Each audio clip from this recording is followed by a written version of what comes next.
umaga po sa ating lahat. Welcome again sa ating YouTube channel. Inday at Buhay Probinsya, isang probinsya ng mahilig sa mga pampaswerte at positibo sa mga pampaswerte.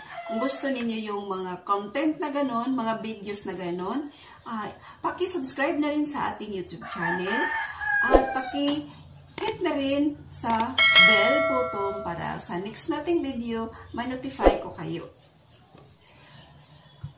Ako po talaga isang positibong tao pagdating po sa mga pampaswerte. At ako po ay naniniwala talaga na may mga swerte na dumadating sa ating buhay. At mayroong mga panahon yun. At kailangan natin ito para madali nating makamit yung ating mga gustong makamit sa buhay. Lalo po, magkaroon ng magandang buhay, magkaroon ng sasakyan, magkaroon ng bahay para po sa ating pamilya at makapag-aral ang ating mga anak. At makapag-travel at makapag-ipon. Ayan po ang mga pangarap na gusto natin. Kasi po, lalo po pag mayroon tayong anak, yan po ang, mayroon tayong pamilya, yan po ang pangarap natin para sa ating pamilya. Mabigyan natin ng magandang buhay. Ngayong umaga, isi-share ko po sa inyo ang isa pong pampaswerte at same time, nagtataboy po ito ng mga negatibong enerhiya. Minsan kasi, yung mga swerte, mailap sa atin. Kaya mailap sa atin ang swerte dahil hinaharangan ito ng mga negatibong mga enerhiya. So, kailangan po natin, maghanda po kayo ng sili, yung pula na sili, yung hinog, at maghanda po kayo ng bawang, at konting asin. Ayan, ilagay po ninyo yan sa plastic na cellophane, at ibitin lang doon sa likod ng ating pintuan. Sa ganun po, maharangan nito ang mga negatibong enerhiya na dahilan na kung bakit mailap sa atin ang swerte. At ang kagandahan nito, ito po ay nag-a-attract ng swerte. Nag-a-attract lalo po, nag-a-attract ng positive na enerhiya na makakatulong sa atin na mamagnetize natin yung mga swerte na gusto natin. Lalo po sa hanap buhay, sa pera.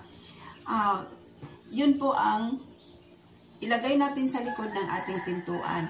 At pwede din po kayong maglagay sa inyong wallet kahit isang piraso lang ng bawang, isang piraso na bawang, 3 piraso ng sili, at konting asin. Yun po, ilagay po ninyo kung saan yung hindi po nakikita ng tao. Gagawin lang po natin ito sa araw po ng Martes at pwede din sa araw ng Biyernes. Kailangan sa umaga at nakaharap po tayo sa sinag ng araw. Kailangan maano natin yung araw, makikita natin yung araw. Kung hindi naman tayo nakakita ng araw, magsindi na lang tayo ng kandila para magkaroon ng liwanag habang gumagawa tayo ng pampaswerte na yun.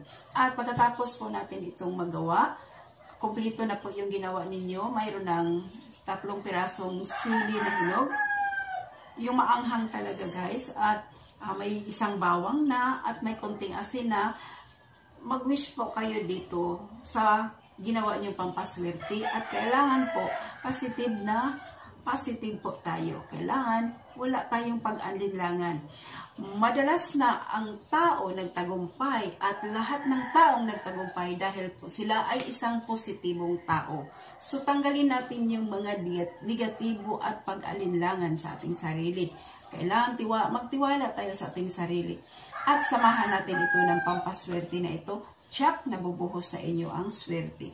Lahat po tayo magkakaroon ng swerte.